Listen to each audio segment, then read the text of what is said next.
Okay, let's have a look at power here. We've got a good idea now of work and the link with change in energy and the two key types of energy we're going to research, which is potential and kinetic energy. What does power play in this sort of role here? So we try raising these two here, which just got the same force being lifted through the same distance. They both can do the same work because they go through that same increase in height, same increase in potential. Is the power the same for both of these? What factor do you think is different here?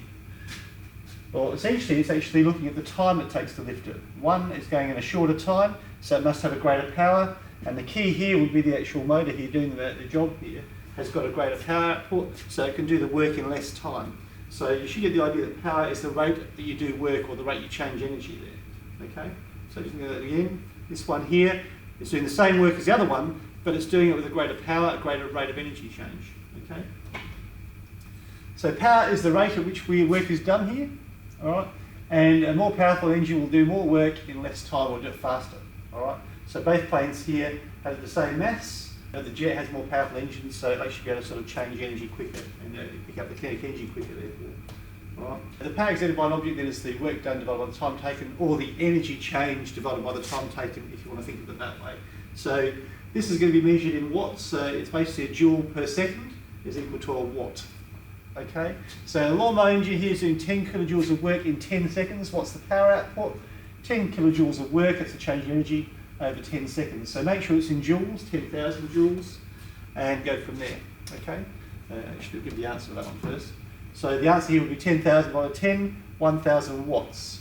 Now you would have heard that term watts when people talk about the wattage of a globe, maybe an 80 watt globe.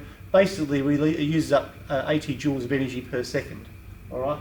Whereas a 60 watt globe only uses 60 joules of energy per second, so it's using less energy. All right, so it might be less bright in other words.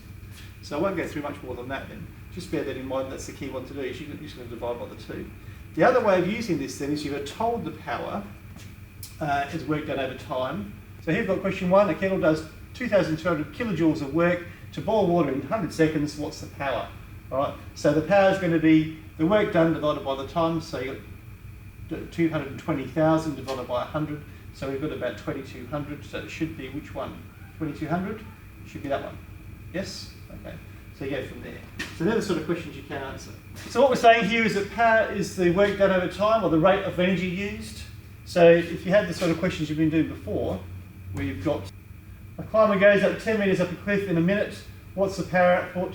So you're going to be looking at work over time. So don't forget you might have to go and work out what the work was. So you're going to use that FS formula, work equals FS or MAS. So we're going to be using 100 as your mass. Okay, that's your mass for the girl. Going up a gravity 9.8 and moving up the cliff by 10 metres and doing it in a minute, but don't put it in minutes, make sure it's in seconds, 60 seconds.